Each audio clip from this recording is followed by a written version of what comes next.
நல்ல முன்னேற்றம் ஏற்படும் ஆண்டாக இருக்கும். புதிய முயற்சிகள் எடுக்காமல் எப்பொழுதும் செய்யும் தொழிலிலோ வேலையிலோ அவர்கள் தொடர்ந்து செய்து கொண்டாலே மனநிறைவாக இருக்கும் ஆண்டாக இருக்கும்.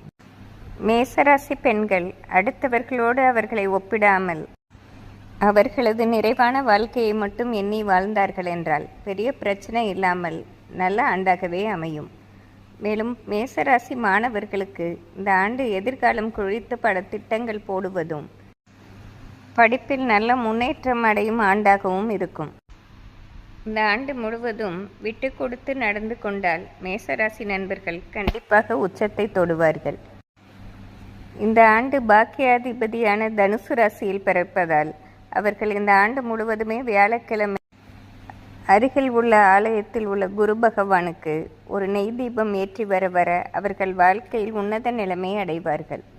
நன்றி, வணக்கம்.